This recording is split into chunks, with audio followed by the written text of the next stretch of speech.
नमस्कार, मैं हूं आपके साथ निशु शर्मा। शुरुआत करेंगे बुलेटिन की और सबसे पहले बात करेंगे बिहार की। बिहार में चुनावी रंग अब पूरी तरह चटक हो चुका है। राजनीतिक बयानबाजी तेज है, गठबंधन की जोड़ तोड़ जारी है और अब चर्चा के केंद्र में है चिराग पासवान। केंद्रीय मंत्री और लोक जनशक्ति पार्टी के प्रमुख चिराग पासवान की हालिया गूगली ने बिहार की सियासत में एक नया तूफान खड़ा कर दिया है। पहले जहां पार्टी ने 30 विधानसभा सीटों पर दावेदारी ठोकी, अब खुद चिराग पासवान ने चुनाव लड़ने के संकेत देकर राजनीतिक गलियारों में हलचल मचा दी है।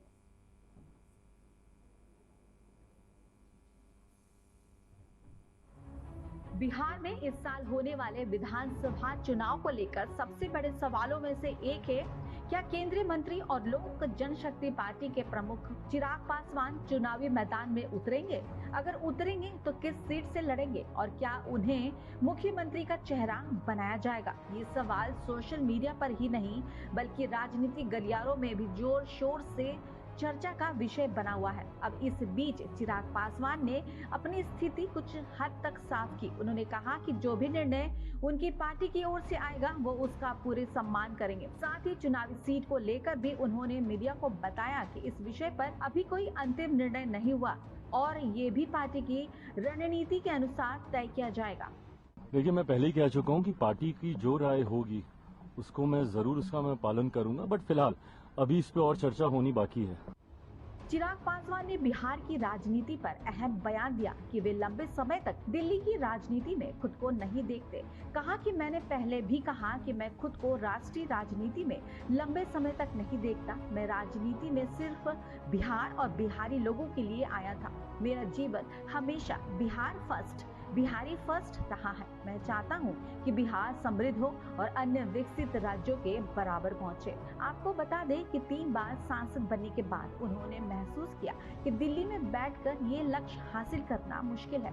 उन्होंने पार्टी को अपनी इच्छा पहले ही बता दी और वे जल्द बिहार लौटना चाहते हैं। चिराग के इस बयान से साफ है कि अब बिहार की राजनीति में सक्रिय भूमिका निभाने के लिए पूरी तरह तैयार है। अब फैसला पार्टी की रणनीति और आगामी गठबंधन समीकरणों पर निर्भर करेगा।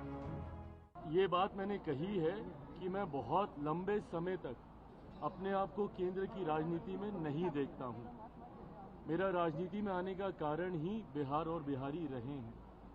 ऐसे में मेरी इच्छा है कि मैं जिस सोच के साथ राजनीति में आया हूं, मेरा एक अपना विजन भी है, बिहार फर्स्ट, बिहारी फर्स्ट। ऐसे में मैं चाहता हूं कि मेरा राज्य बिहार विकसित राज्यों की श्रेणी में बराबरी पर आकर खड़ा हो। जो तीसरी बार का सांसद बनने के बाद मुझे एहसास हो रहा है कि दिल्ली में रह के शायद नहीं संभव होगा। ऐसे में ये इच्छा मैंने पार्टी के समक्ष रखी थी कि अब मैं जल्द बिहार वापस जाना चाहता हूं। ऐसे में अगर पार्टी चाहेगी, और जब मैं ये कहता हूं कि पार्टी चाहेगी तो छूटते ही आप लोग ये सवाल दागेंगे कि भैया आप ही पार्टी हैं, आप अगर चाहेंगे तो कौन आपको रोकेगा। हकीकत भी है, गलत नहीं है ये। पर जब मैं कहता हूं कि अगर पार्टी चाहेगी, इसका मतलब ये है कि पार्टी इवैल्यूएट कर रही है इस बात को कि क्या मेरे चुनाव अभी लड़ने से पार्टी को फायदा होगा। क्योंकि कई बार जब राष्ट्रीय स्तर के नेता प्रदेश का चुनाव लड़ते हैं तो चुनाव में भी आपको मजबूती मिलती है।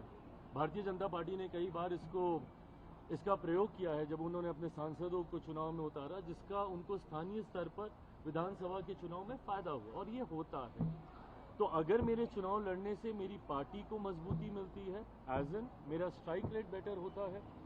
लोकसभा में हम लोग का 100% स्ट्राइक रेट था। मैं चाहूंगा कि विधानसभा में भी मैं जितनी सीटों पे भी लड़ूं पर मेरा स्ट्राइक रेट बेटर हो। तो अगर मेरा स्ट्राइक रेट मेरे लड़ने से और मेरे गठबंधन का प्रदर्शन अगर इससे बेहतर होता है, जो कि चर्चा में लग रहा है, तो मैं जरूर लड़ूंगा।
बिहार की सियासत में हर तरफ इसी गुगली की चर्चा है। हमारे लिए क्या चुनौती भाई, वो एनडीए के हिस्सा हैं और स्वतंत्र है हर आदमी चुनाव लड़ने के लिए। चिराग जी चुनाव लड़ते हैं तो बिहार के लिए अच्छी बात है। कोई नया लड़का जो जाति पाति की राजनीति नहीं करता है, अगर वो चुनाव लड़ते हैं तो बिहार की राजनीति के लिए अच्छी बात है। चिराग पासवान के बहनोई और सांसद अरुण भारती ने अपने एक्स हैंडल पर एक पोस्ट साझा कर कहा कि चिराग पासवान सामान्य सीट से चुनाव लड़ेंगे। ऐसे में स्पष्ट है कि लोजपा संदेश देना चाहती है कि चिराग पूरे बिहार का नेतृत्व करने के लिए तैयार है।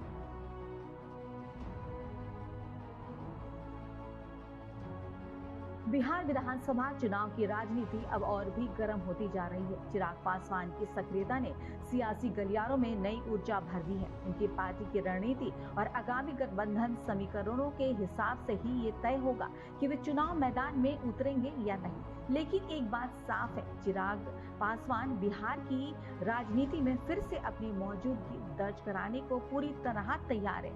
आने वाले दिनों में बिहार की राजनीति में इस गुगली का असर और गहराएगा, ये तो तय है। Bureau report, Aryan TV. खबरों में आगे बढ़ेंगे, बात करेंगे उत्तर प्रदेश की, जहां उत्तर प्रदेश में बकरा ईद पर राजनीति शुरू हो गई है। एक तरफ जहां बीजेपी विधायक ने मुस्लिमों से अपील की है, तो वहीं दूसरी तरफ सत्तारूढ़ दल के नेता ने यहां की सबकी अपनी अपनी मान्यता इसे बताया है। उत्तर प्रदेश के गाजियाबाद के लोनी विधानसभा सीट से विधायक नंद किशोर गुर्जर ने पुलिस प्रशासन को पत्र लिखकर बकरा ईद के दिन पशु काटने पर रोक लगाने की मांग भी की है। ये हमारी खास रिपोर्ट देखिए। ईद पर जानवरों की कुर्बानी को लेकर विवाद और बयानबाजी का दौर जारी है, जहां इस फहरिस्त में एक नया नाम शामिल हो गया है। गाजियाबाद के लोनी से बीजेपी विधायक नंद किशोर गुर्जर का। उन्होंने मुसलमानों से अपील की है कि वे बकरा ईद पर जानवरों की कुर्बानी देकर नहीं, बल्कि पशु की तस्वीर बने केक को काट कर मनाएं। लोनी के अंतर्गत एयरक्राफ्ट ऑर्डिनेंस लगता है। ऑर्डिनेंस के अंतर्गत एयर टू एयर 10 किलोमीटर में कोई भी स्लॉटर हाउस, मांस की दुकान, होटल्स, ये सभी जिनके कारण जो अवशेष हैं या जो कटान है, खून जो उनका बहता है, उसके कारण जो पक्षी आकर्षित होते हैं, उसके कारण पहले भी वहाँ एक जहाज हमारा गिर चुका है वायुसेना का, तो इसलिए उसको प्रतिबंधित किया गया। जहाँ भी एयरफोर्स स्टेशन है वहाँ ऑर्डिनेंस लगता है, तो ये अगर वहाँ इस तरह की बकरीद के नाम पे अगर पशुओं का कटान होगा तो एक तरह से राष्ट्रद्रोह का मसला बनता है। और मुझे उम्मीद है कि जिस तरह मुस्लिम भाइयों ने पिछले वर्ष इको फ्रेंडली ईद मनाते हुए वहाँ केक का बकरा बनाकर काटा था, सांकेतिक रूप से अपना त्योहार को मनाएं और हम सब लोग उनके साथ हैं। उन्होंने खास तौर पर एयरक्राफ्ट ऑर्डिनेंस और उत्तर प्रदेश पशुधन अधिनियम का हवाला दिया है, जिसमें लोनी क्षेत्र को संवेदनशील बताया गया है। इसके अलावा नंद किशोर गुर्जर ने अपने कार्यकर्ताओं को भी इस दौरान सतर्क रहने के निर्देश दिए हैं। उन्होंने कहा कि हमारे कार्यकर्ता पूरे इलाके में निगरानी रखेंगे और अगर कहीं पशु कटान होता है तो इसकी सूचना तुरंत पुलिस को दी जाएगी।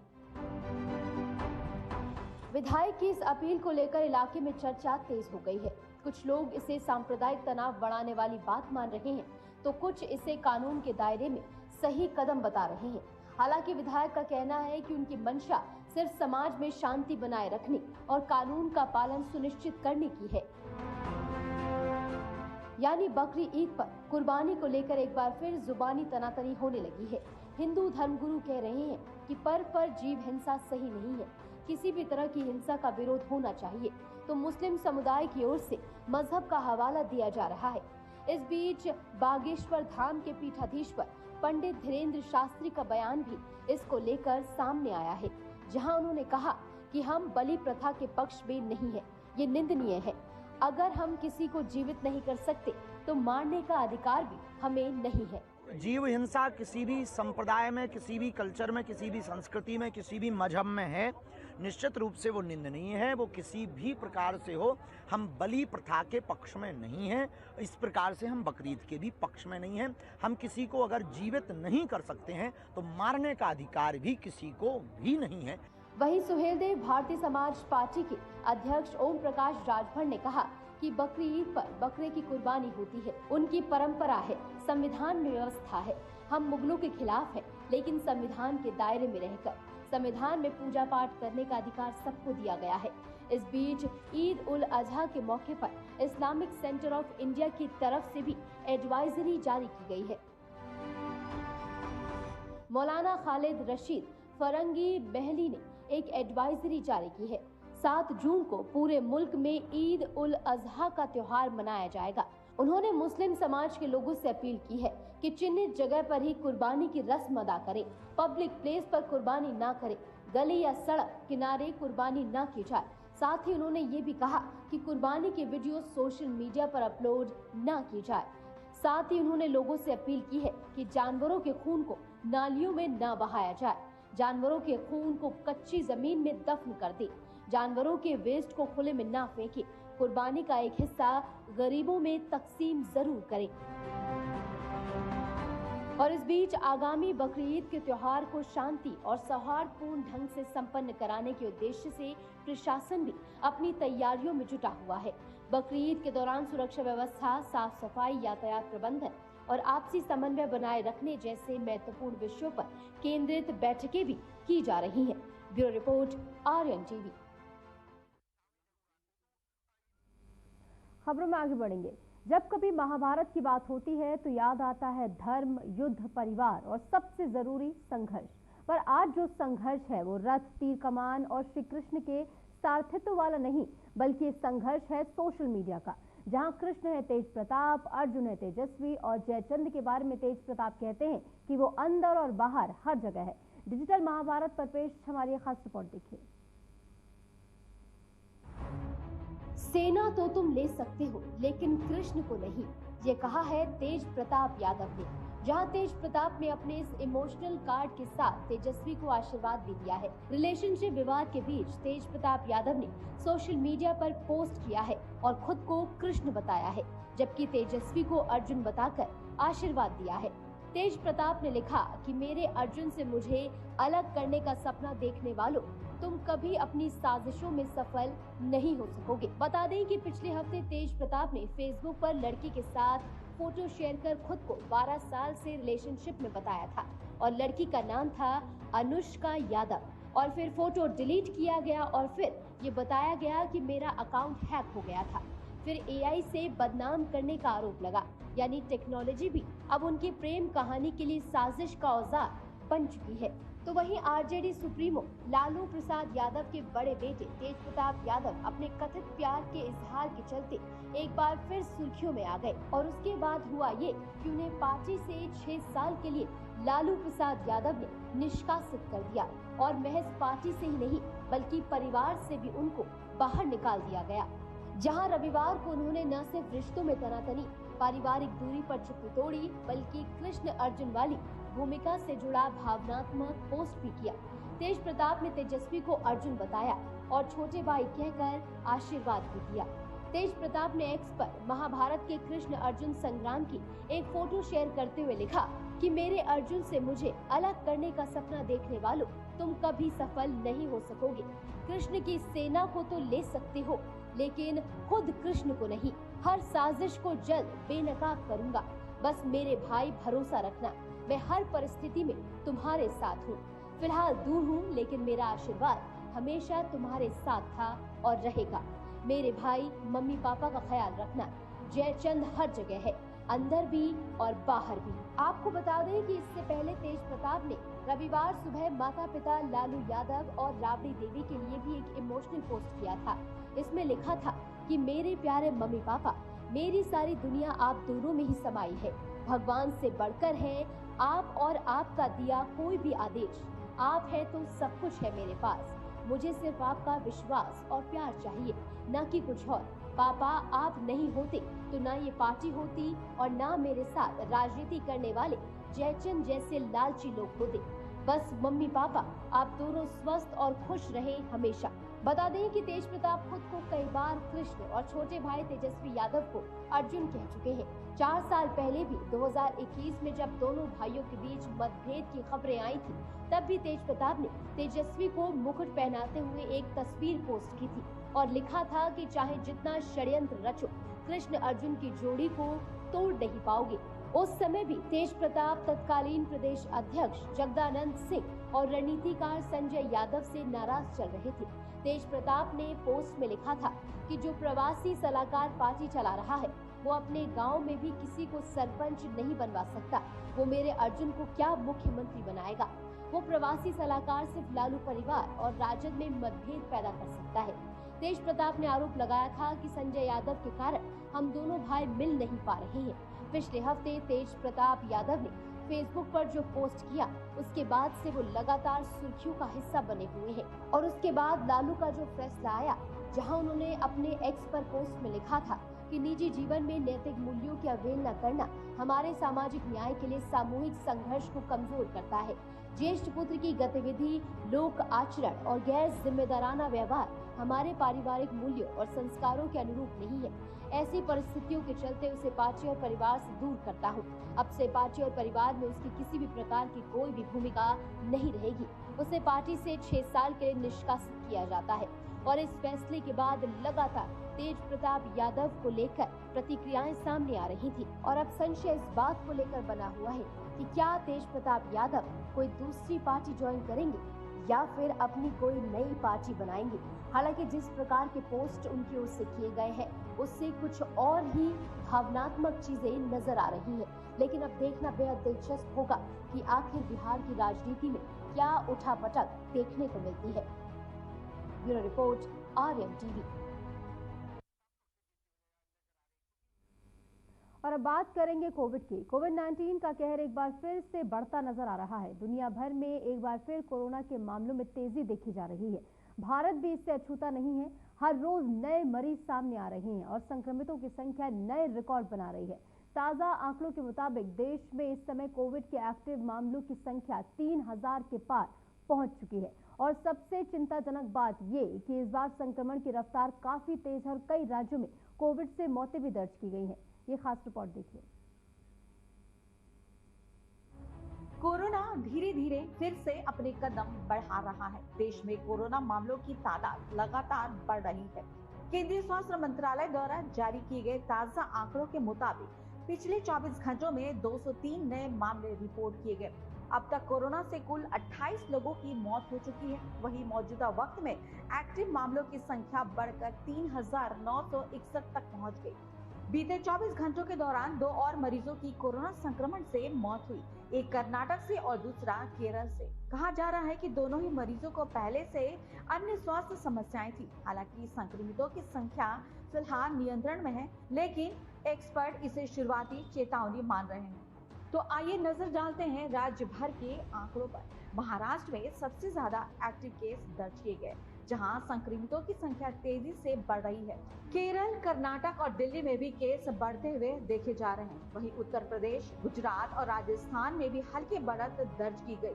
पिछले 24 घंटों में कोरोना के 363 नए संक्रमित मरीज सामने आए, जबकि 1818 मरीजों को इलाज के बाद डिस्चार्ज कर दिया गया। लेकिन इस दौरान मौतें भी दर्ज की गई। राज्य भर में आंकड़ों पर नजर डालें तो केरल में सबसे ज्यादा 1400 एक्टिव केस है, महाराष्ट्र में 485, दिल्ली में 436 एक्टिव केस सामने आए हैं। इसके अलावा गुजरात में 320, पश्चिम बंगाल में 283 और कर्नाटक में 238 मामले दर्ज हुए हैं। तमिलनाडु में अब तक 199, जबकि उत्तर प्रदेश में 149 कोरोना मरीज पाए गए। स्वास्थ्य विशेषज्ञों का कहना है कि ये समय लापरवाही बरतने का नहीं, मास्क पहनना, हाथ धोते रहना और भीड़ भाड़ से बचना फिर से जरूरी हो गया है। तो वहीं कोरोना वायरस से जुड़े नए मामलों में आया ये उछाल बहुत तेज रहा। वहीं 26 मई तक ये आंकड़ा 1010 पहुंच गया और इसके बाद तक मामलों की संख्या 3 गुना से ज्यादा बढ़कर 3000 से भी ज्यादा हो गई। हालांकि इस तेज बढ़ोतरी के बीच स्वास्थ्य अधिकारियों ने घबराने से बचने की सलाह दी है। भारतीय आयुर्विज्ञान अनुसंधान परिषद के महानिदेशक डॉक्टर राजीव बहल ने बताया कि पश्चिमी और दक्षिणी भारत से लिए गए नमूनों की जीनोम अनुक्रमण से पता चला कि ये मौजूदा बढ़ोतरी ओमिक्रॉन के सब वेरिएंट से प्रेरित है, जो अब तक हल्के लक्षणों वाले और कम खतरनाक वाले माने जा रहे हैं। इन टर्म्स ऑफ कि जो कोविड के केसेस हैं वो तो सबको ज्ञात है कि थोड़ा केसेस में इंक्रीज़ हुआ है और केसेस कुछ बढ़े हैं और आपको नंबर्स मालूम है कितने हैं। पहले साउथ इंडिया से, वेस्ट इंडिया से और अब नदर्न इंडिया से भी कुछ केसेस रिपोर्ट हो रहे हैं। जब भी कोई केस बढ़ता है तो हम 3 चीज़ों पे ध्यान रखते हैं। उसकी पहले मैं बता दूं कि मॉनिटरिंग कैसे होती है। सबसे पहले तो हमारा एक सिस्टम है IDSP, integrated disease surveillance programme. वहाँ पर जितने भी केस कहीं से भी पूरे देश से रिपोर्ट हो रहे हैं उनके ऊपर नज़र रखी जाती है। इसके साथ साथ सेंटिनल सर्वेलेंस, एक pan India sentinel surveillance ICMR का प्रोग्राम है, जिसमें 73 मेडिकल कॉलेजेस में जो वायरस डायग्नोस्टिक और रिसर्च लैब्स हैं वहाँ से कॉन्स्टेंटली, ये नहीं कि जब केस रिपोर्ट होंगे, कॉन्स्टेंटली हम लोग ये देखते रहते हैं कि क्या केस आ रहे हैं और उसका कितने उनमें से कौन सी बीमारी की वजह से है, कौन सी इन्फेक्शन, कौन से पैथोजन की वजह से। बहुत ही ज़्यादा तेज़ी से बढ़ रहा है, हालांकि there is an increase in numbers, तो उस पर हमारी नज़र है, पहली चीज़। दूसरी चीज़, क्या ये हमारी प्रीवियस इम्यूनिटी को इवेड कर रहा है? तो कुछ तो इवेड करेगा ही। अगर कोई चीज़ नया केस आएगी, कोई नया वेरिएंट आएगा, तो वो तभी इन्फेक्ट करेगा जब पुरानी इम्यूनिटी थोड़ी सी कम होगी, चाहे वो नेचुरल इम्यूनिटी हो, चाहे वैक्सीन से रिलेटेड इम्यूनिटी हो। तो उसमें भी कोई घबराने की बात नहीं है। अब तीसरी बात है जिससे कि ये फैसला होता है कि हमें इस चीज़ को वरी करना चाहिए या नहीं करना चाहिए, वो ये है कि कितने सीवियर केसेस हैं, what is the percentage of severe cases among all COVID cases. Are we getting very severe disease, particularly in those without comorbidity? अगर कोई इम्यून कॉम्प्रोमाइज्ड है, उसमें सीवियर केस हो रहा है, तो वो तो कई बीमारियों से होता है। हमें ये देखना चाहिए कि सीवियरिटी क्या है। आम नागरिकों के लिए भी यही सलाह है कि विजिलेंट रहें और वही सब करें जो अच्छी चीज़ें जो करनी चाहिए। अगर आप कहें कि अच्छा बिहेवियर है कि किस तरह हमें स्वच्छता रखनी चाहिए, हाथ धोना चाहिए, तो करना चाहिए उसी जो नॉर्मली अच्छा है। कोविड की वजह से या इस सर्ज की वजह से मेरे हिसाब से इस वक्त कोई इमीडिएट कोई एक्शन जनता को लेने की ऐसी आवश्यकता नहीं है। जैसे ही होगी वैसे ही जो मिनिस्ट्री जो है वो उसकी वो जारी करेगी। हम लोग उस पर नज़र रखे हैं। वहीं विश्व स्वास्थ्य संगठन यानी WHO ने मई 2025 तक 2 नए सब वेरिएंट LF7 और NB.1.8 को वेरिएंट अंडर मॉनिटरिंग की श्रेणी में रखा है। वहीं वेरिएंट्स चीन और एशिया के कुछ हिस्सों से संक्रमण में बढ़ोतरी के लिए जिम्मेदार बताए जा रहे हैं। किसी भी प्रकार की कोई इमरजेंसी या अलार्मिंग सिचुएशन नहीं है। कोविड जैसा पिछले दिनों में हमने देखा कि ये इस तरह का एक वायरल हो गया है कि जिसके कारण से केवल जैसे खांसी जुकाम आता है उसी तरह का ये सीजनल वायरस है और पूरी तरीके से स्थिति कंट्रोल में है। सारे हमारे हॉस्पिटल सजग हैं और कहीं भी किसी भी प्रकार का कोई अनदेखी है नहीं और बहुत ज़्यादा कंट्रोल में स्थिति है और ऐसा वायरस नहीं है ये जिसके कारण से कोई चिंता या घबराहट हो।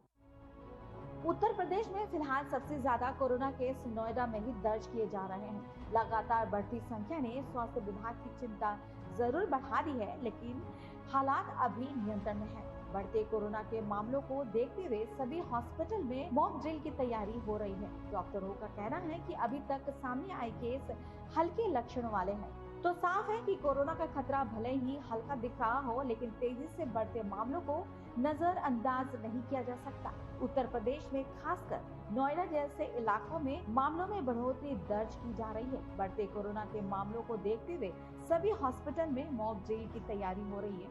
हालांकि अभी तक ज्यादातर केस हल्के लक्षणों वाले हैं, लेकिन लापरवाही भारी पड़ सकती है। डॉक्टरों और स्वास्थ्य विशेषज्ञों की साफ सलाह है, मास्क जरूर पहने, भीड़ भाड़ से बचे और लक्षण दिखने पर तुरंत जांच करवाएं। सरकार और स्वास्थ्य विभाग स्थिति पर करीबी नजर रखे हुए हैं, लेकिन कोविड गाइडलाइंस का पालन करना अब भी जरूरी है। याद रखिए, डरे नहीं लेकिन सतर्क जरूर रहें। Bureau report.